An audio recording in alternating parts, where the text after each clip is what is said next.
खंड 1 प्रारंभिक सांस्कृतिक कृतियाँ। तर्क बुद्धि। तर्क बुद्धि विचार की नदी को घटाकर मात्र एक नहर बना देती है। तर्कशास्त्री इतनी सटीकता से सोचता है कि वह विरले ही सही होता है। ये इसको समझना चाहिए अपने को।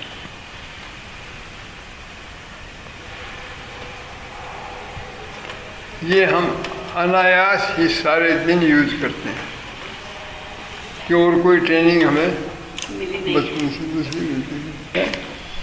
बचपन में तो तर्क बुद्धि को नहीं, आप अपनी इच्छाएं कामनाएं वासनाओं के पीछे दौड़ते हो।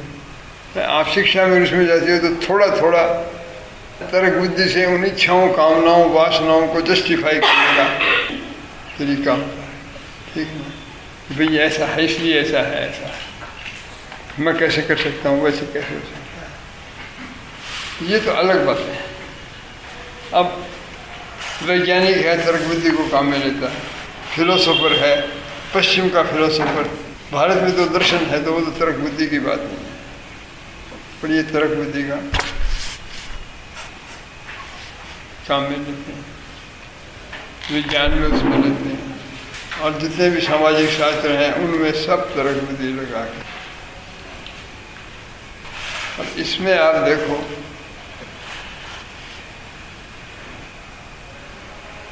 कि अपनी जितनी भी पॉलिसी है ज़्यादा एक्चुअली तो तर्क बुद्धि से कम होती है, पर उनका डिस्प्ले तो बहुत ज़बरदस्त है। क्यों बेटा, है ना? डिस्प्ले तो बहुत है। ऐसा है इसलिए हम ऐसे कर रहे हैं, ये कमेटी बिठाई, वो करा, देखो ऐसा है, ये फैक्ट है इसलिए ऐसा करना चाहिए। बिकॉज इतना कॉम्प्लेक्स है, वो कितने फैक्टर्स हैं, तो वो लॉजिक से तो होता नहीं है, बट जे प्रिटेंड कि भाई ये कारण से ये करना है। तो जैसे कोई विशाल नदी आ रही है, उसकी छोटी सी कैनाल बना दो ना आप। भगवान की जो है वो तो नदी आ रही है, बह रही है, रिलीजन कहता है ये ऐसा, ये गलत, ये ऐसा, ये ऐसा। तो एक तरह से बहुत संकुचित मनुष्य तर्क बुद्धि को उपयोग करके मनुष्य से ज़्यादा आगे जा। साधारण रूप से मानसिक चेतना में तर्क बुद्धि का शासन, पर वो अहम की तो गुलाम है ही है, और अधिकतर प्राण की गुलाम नहीं है, बहुत कम गुलाम है। तामसिकता है तो उसको सात्विक बोलते हैं, पर अहम की तो गुलाम पूरी है ना? और नहीं तो बुद्धि प्राण की गुलाम है, तामसिक उसकी गुलाम, तो उसमें कोई दम ही नहीं। पर चाहे कोई सी भी हो, है वो एक धारा की तरह, नदी में से एक धारा है। इस बारे में कोई कुछ और कोई रूपक कोई समझाने का बेटा अंजना हो तो बोलो, कोई बताओ। माधव हैं कुछ बताना बेटा, अंजना कुछ बता दे बेटा थोड़ा। लॉजिक है वो सिंप्लीफाई करती है कोई भी चीज को, क्योंकि अदरवाइज तो it can not handle it. वो सिंप्लीफाई करते ही फिर वो फॉल्सिफाई हो जाता है। That's the way I see it. Because it cannot handle all the factors ever. It cannot handle all the factors, complexities. तो वो सिंप्लीफाई तो करता है, और सिंप्लीफाई करके ही वो फिर फॉल्सिफाई हो जाता है। नहीं, यो इश्यू को नहीं, इश्यू यो को नहीं कि ज़्यादा फैक्टर बने पड़े, तो एक से एक निकाला है, cause and effect. Cause and effect में कॉज कोई एक को नहीं होगा ना, ऑलवेज दैट कॉम्प्लेक्सिटी है। Logic tries to fix it. Logic is the worst enemy of truth. सबसे बड़ी तो अपना जो रोज़ का एक्सपीरियंस है, ऐसे ऐसे करो तो ऐसे हो, कंसेप्ट एंड परसेप्शन, ऐसे करो तो ऐसे होगा, ऐसे करो तो ऐसे होगा, ये करें तो ये होगा, दुनिया कैसी दिख रही है। और कहते हैं अरे रीजनेबल बात, रीजन को रीजन के अनुसार बात करो। अरे तुम ये काम करोगे तो तुम्हारे पास ये कैसे होगा, तुम ये इस तरह से चलोगे तो यही होगा। ये सारी जो बातें हैं ना, ये बहुत लुभावनी, बहुत अच्छी लगती हैं। और महत्व क्यों दिया जाता है इनको? क्योंकि जो आदमी अनरीजन वाला है वो ऊपर नहीं है, इससे नीचे है, वो और भी बायस्ड है। वो कहना ये तो सारे सब ईसाई तो सब खराब है, हिंदू सारे सब खराब है, फलाना बहुत अच्छा ही जानते ये, और जो नहीं हम लोग तो सही हैं वो गलत है, ये सब। और उसको आर्ग्यूमेंट दे दे उसने ऐसा किया, वो सारा इस तरह का रीजन का काम है। ये बिल्कुल तामसिक है। कहते मेरा क्या, मैं क्या करूँ, आर्ग्यूमेंट दे दो आप, चाहिए तामसिक का भयंकर आर्ग्यूमेंट है। उस रीजन को, वो रीजन से और बिल्कुल लोअर चीज है। इसलिए उससे तो तर्क बुद्धि वाला आदमी, अरे बोले विचार तो करो, तो क्या है ये ऐसे हो रहा है, ये कैसे, आप क्या कर रहे हो, ये आप कह रहे हो कि हम तो सही, ये आप सोचो। वो कोई कहता मेरे पेरेंट्स सबसे बढ़िया, भाई ये कैसे हो गए, क्योंकि आपके कि पेरेंट्स तो और भी बहुत है, दूसरे बच्चों के पेरेंट्स हैं, पेरेंट्स होने से बढ़िया घटिया कैसे हो जाएगी कोई चीज़, या खराब नहीं, कैसे नहीं तो खराब हो जाता है पेरेंट होने से, वरना बढ़िया हो जाता है। इन चीज़ों को तर्क कहेगा कि नहीं ये बातें गलत है, तो तर्क बहुत ज़्यादा डिलीवर करता है आदमी को प्राण से, अपने बायस से, अंधी चीज़ों से, इसलिए उसका बड़ा सम्मान है। रीजन इज रीजनेबल भी, पर वो सत्य को ग्राह्य करने में कि मनुष्य का तर्क है, डिवाइन लॉजिक तो है नहीं। श्रीमिंद तर्क को रीजन को कहे डिवाइन और रीजन, तो वो तो फिर उसकी तो कैपेसिटी बड़ी है। मनुष्य का जो रीजन है उसकी कैपेसिटी थोड़ी। एक तो वो सेंस टेस्टिमनी पे, सेंस से जो दिखता सुनता करते हैं, या उस टेस्टिमनी के आधार पर बिल्डअप करते हैं उससे ट्रूथ कि भाई ये ऐसा है तो ऐसा है, ऐसा पहले ऐसे था तो ऐसे हुआ, तो अब ये ऐसे करने से ऐसा हो जाएगा, और वो काफ़ी आपको सर्विसेबल है। अगर ध्यान नहीं दोगे तो चीज़ खराब हो जाएगी। बहुत बार हुई करते हैं। ये सारे जो सिद्धांत हैं, सारी जो बातें हैं, ये बहुत ज़्यादा सर्विसेबल हैं, बहुत अच्छे, परंतु सत्य को ग्राह्य, कि मनुष्य क्षुद्र प्राणी है रिलेटिवली, तो उसकी चेतना वो कैसे पेनिट्रेट कर जाएगी।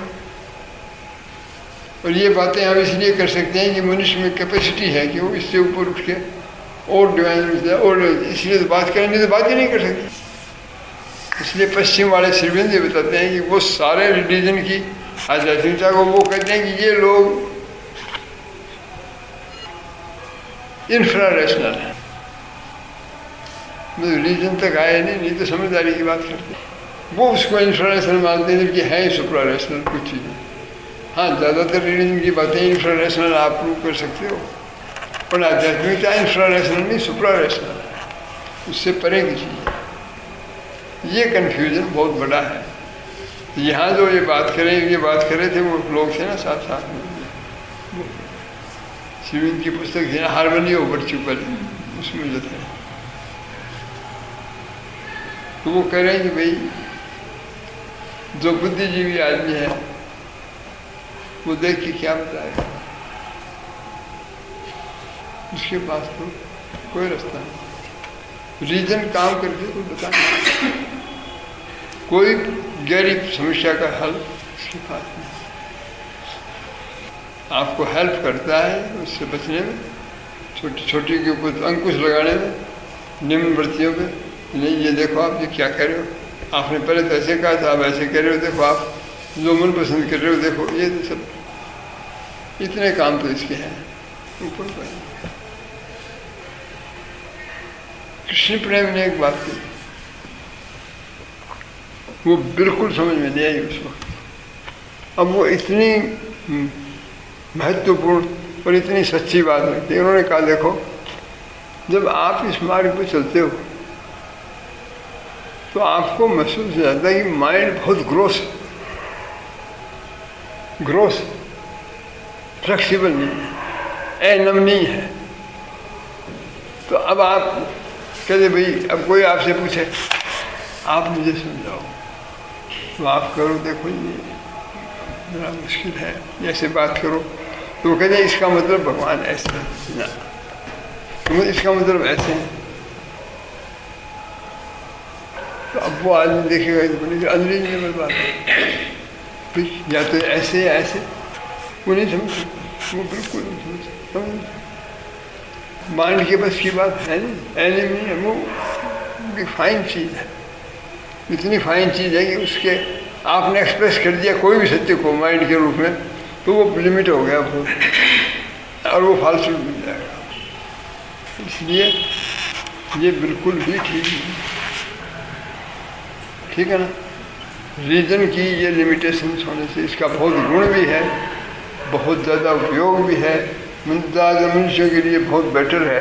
अनरीजनेबल से रीजनेबल आदमी, माता जी ने कहा make the reason the master of the house, क्योंकि बच्चा तो इम्पल्स से, डिजायर से अपना जस्टिफाई करता है, मैं ऐसे हूँ। और आपकी कोई चीज़ आप कर लोगे तो आप सहज रूप से दूसरों को कंडेम करना, अपने आप को जस्टिफाई करना, रीजन का काम ही यही है, आपको जस्टिफाई करना, जिससे आप शांति से रह सको। कभी मैं सही सत्य को फाइंड करना इसका काम नहीं है। यहाँ जो एक्सप्रेस कर रहे हैं वो बात, थोड़ा सा अनुभव आपको हो तो आप समझ जाओ कैसे आपको कोई अनुभव है, उसका मतलब, इसका मतलब क्या है, आपको नहीं पता, इसका कोई अर्थ नहीं। नंदू कोई बात नहीं उठे, सब भाग लो। सुमन तो कहीं से कहे, सुमन बेटा अपने करके गए रीजन के बारे में बहुत बातें करी रामायण में,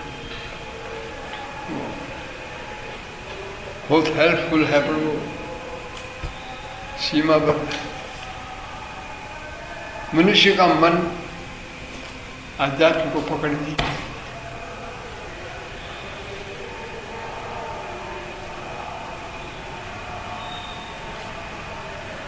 हम कहते हैं भगवान सर्वत्र व्याप्त, फिर आप फिर तो भगवान कहीं किसी भी तरह तो कहे यार आप परम ब्रह्म हो। अब रीजन इसको क्या बनावे,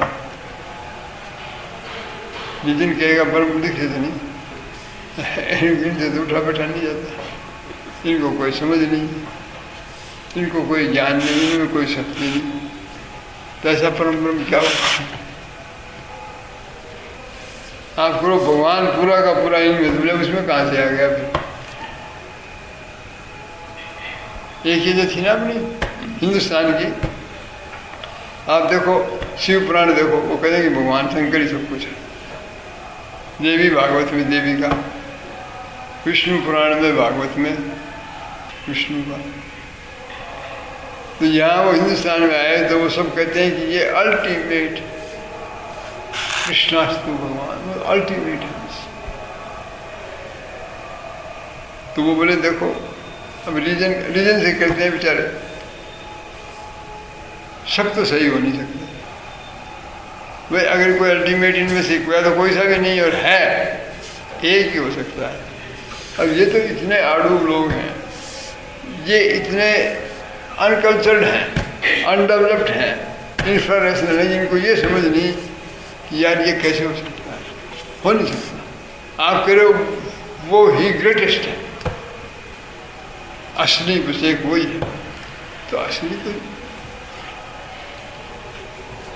ये क्या है, इसको रिजोल्व करो। अब आध्यात्मिक व्यक्ति को इसमें कोई दिक्कत ही नहीं है, मन के बिल्कुल बस की बात नहीं। मैं करोड़ों आदमी कह रहे हैं विष्णु भगवान आखिरी है, हरे कृष्णा वालों से पूछ लो आप, जो और कोई बात सुनने को तैयार नहीं। शक्ति के उपासक वो कहेंगे ये सब शिव जी वाले साहब हैं, इसको रिकॉन्साइल माइंड के प्लेन के ऊपर आसानी से नहीं, उसे थोड़ा सा प्लास्टिक रीजन से हो जाएगा, पर फिर भी वो भी बात असली है नहीं। बॉस इसको रिकॉन्साइल कर दे, समझा दे सब।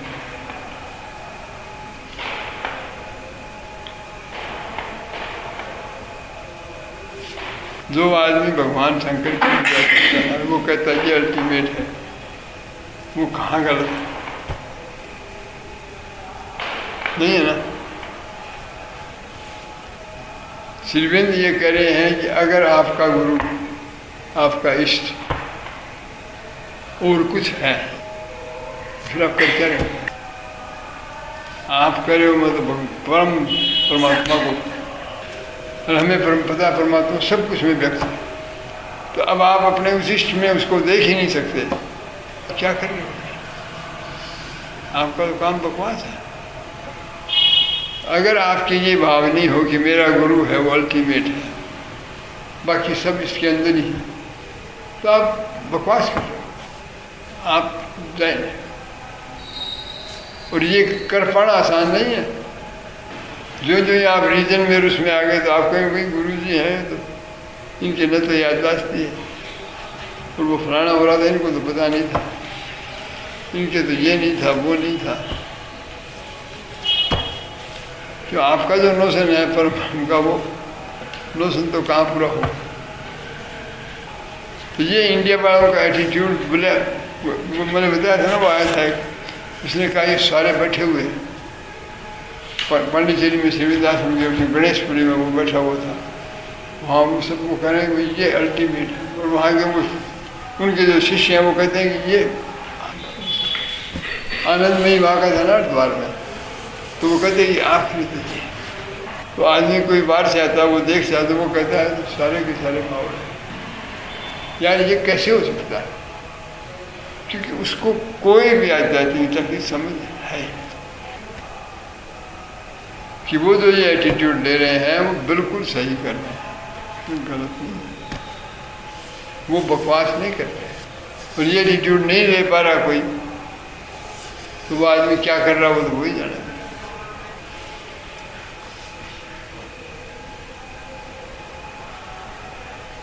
लॉजिकल है, इसको उन्होंने हेनोथेइज्म बोला, वो नहीं समझ। थोड़ा सा प्लास्टिक रीजन होगा, प्लास्टिक होगा, रीजन ऊपर जाएगा तो वो समझ जाएगा।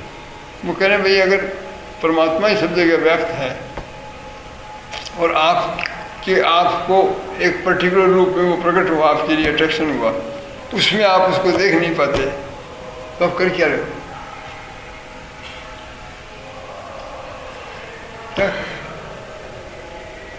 शालिग्राम आपकी पूजा करते हो और शालिग्राम आपके लिए पत्थर है, आप बेकार हो। शालिग्राम तो पूरा का पूरा परमात्मा जैसा कहीं भी है वो सारा का सारा है।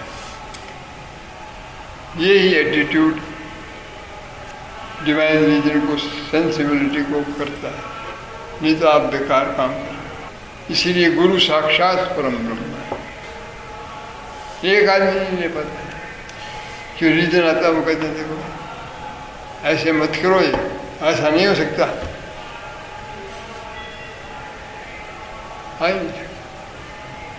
क्योंकि वास्तव में आप मार्केटिंग में, आप साधना में नहीं, मार्केटिंग में, सूक्ष्म मार्केटिंग में, आध्यात्मिकता की मार्केटिंग कर रहे हो, आपके और कोई एलिमेंट है नहीं।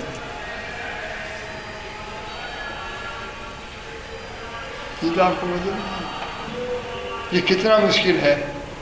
ये परफेक्टली तो ब्रज की गोपियाँ और राधा रानी परफेक्टली कर पाती हैं, और कोई आदमी की इसकी बात है, उनकी कृपा से ही तो, नहीं तो आदमी कैलकुलेट करके अपने सेफ गार्ड करता है। गुरु जी बहुत अच्छे हैं, इनसे है पर देखो, इसका कारण है कि बाहरी प्रकृति पे ध्यान देते ही दिलीप कुमार राय कहाँ कर पाए श्रीविंद। कृष्ण प्रेम कहते हैं you are distinguishing between Shri Guru is indistinguishable from Krishna. और फिर ही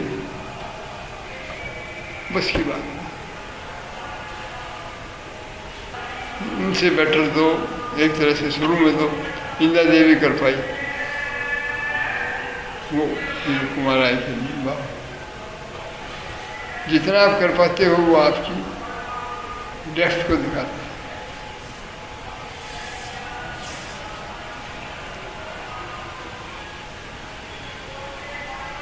अब माइंड से हम लोग अप्रोच करेंगे इनको। तो मेन बात क्या है कि आप जो भी बात करेंगे वो सब भी वो आपको ये ध्यान में रखना चाहिए कि देखने का तरीके से ज़्यादा नहीं है, इसके कोई पकड़ में हमारी आ जाए वो बात, ठीक है ना। अब दूसरी कर्तव्य और सद्गुण। हाँ, ये बात। कर्तव्य एक मायाजाल है जो मानव की दुर्बलता और अज्ञानता के हरे दलदल में उत्पन्न होता है, पर जो अस्पष्ट विचार और अस्पष्टतर भावुकता द्वारा आगे से आगे बनाए रखा जाता है।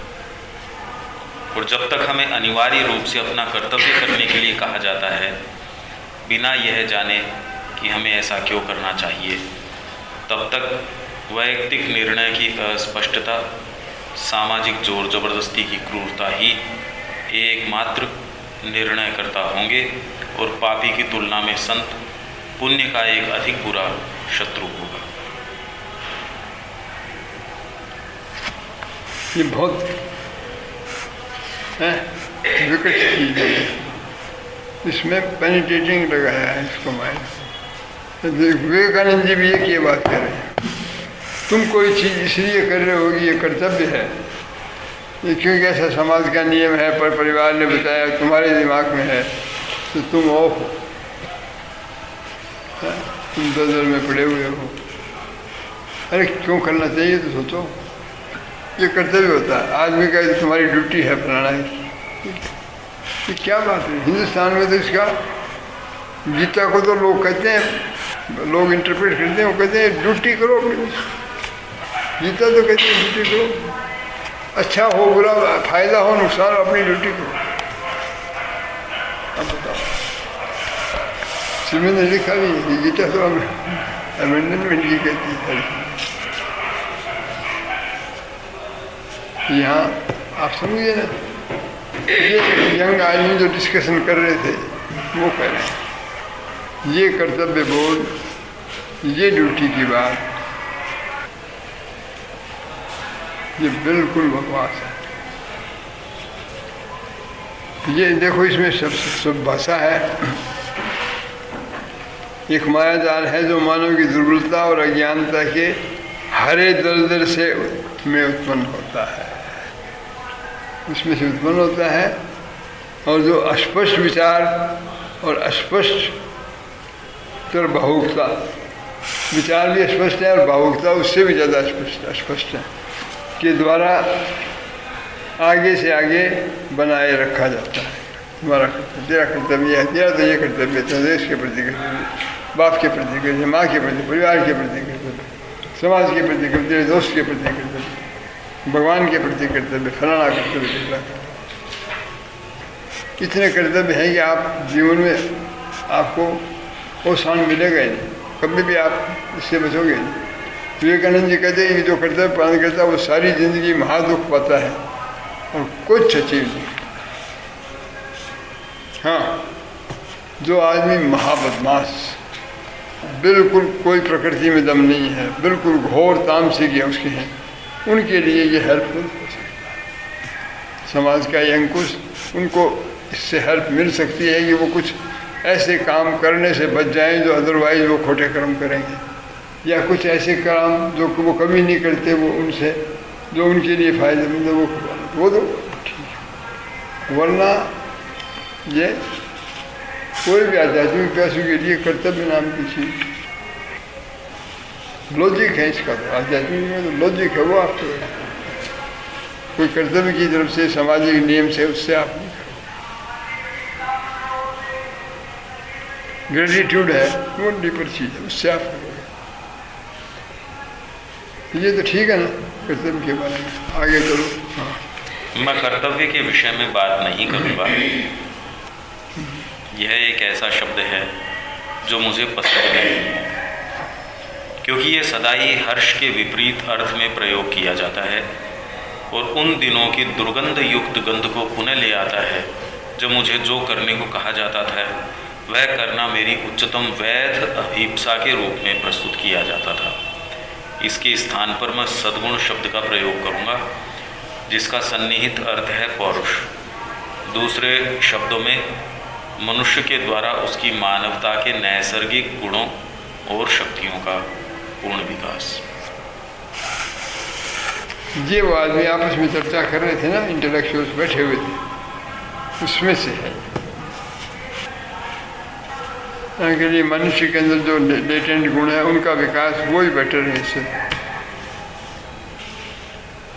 बचपन की याद दिलाता है, ये तुम्हारा कर्तव्य है, तुम्हारा ये ऐसे करो ऐसा करो। अब ये बेकार नहीं है, ज़्यादातर लोगों के लिए हेल्पफुल है, क्योंकि ऐसे तो वो कुछ उनको गाइडेंस है ही। पर कोई भी आध्यात्मिक विकास हो, कोई भी आदमी अपना आगे चलना चाहता है, उसके लिए काम कीजिए।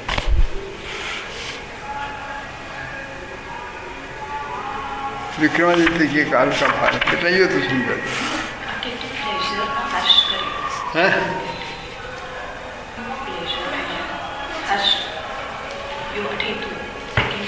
हर्ष सगाई हर्ष के विपरीत प्लेजर है कि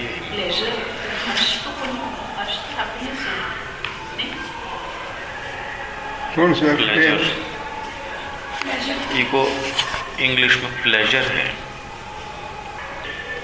अब हर्ष और क्या करा, आमोद प्रमोद सुख, सुख तो प्लेजर को नहीं, सुख सोई है।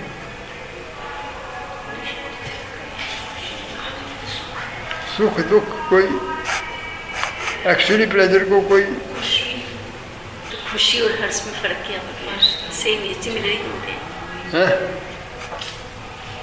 हर्ष थोड़ा सा डीपर चीज है, हर्ष थोड़ी डीपर चीज है। हाँ, अपनी प्लेजर के तो सुख दुख है जो में अब कौन बैठे, ये ठीक है, वो चल पाए। विक्रमादित्य के काल का भारत। कैसी भव्य थी उसकी सुंदरता, कैसी शानदार उसके कवियों की वाणियाँ, कैसी इंद्रिय ग्राही उसके चित्रकारों की कलम, कैसी सौम्य रूप से चित्ताकर्षक उसकी मूर्तिकला की रूपरेखा। उन दिनों हर व्यक्ति अपने आप में अद्भुत था और बहुत से अपने संगियों के लिए अद्भुत थे, परंतु उन सब में महानतम आश्चर्यजनक व्यक्ति थे दार्शनिक। क्या दर्शन था वह, क्योंकि ध्यान की पंख युक्त पादुकाओं पर वह आकाश का आरोहण करता था, सूर्य की व्यापक अग्नियों और घूमते नक्षत्रों से ऊपर उड़ान भरता था।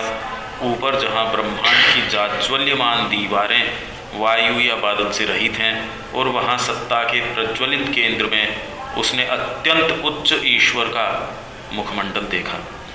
उसने ईश्वर को देखा पर नष्ट नहीं हुआ, अपितु पृथ्वी पर पुनः लौटा, प्रकाश की अधिकता से छिन्न भिन्न होकर नहीं, अपितु अपने फुसफुसाते होठों पर एक ऐसे रहस्यवादी बोझ के साथ जो मानव वाणी जितना कह सकती है या मानव मस्तिष्क जितना समझ सकता है उससे बहुत अधिक है।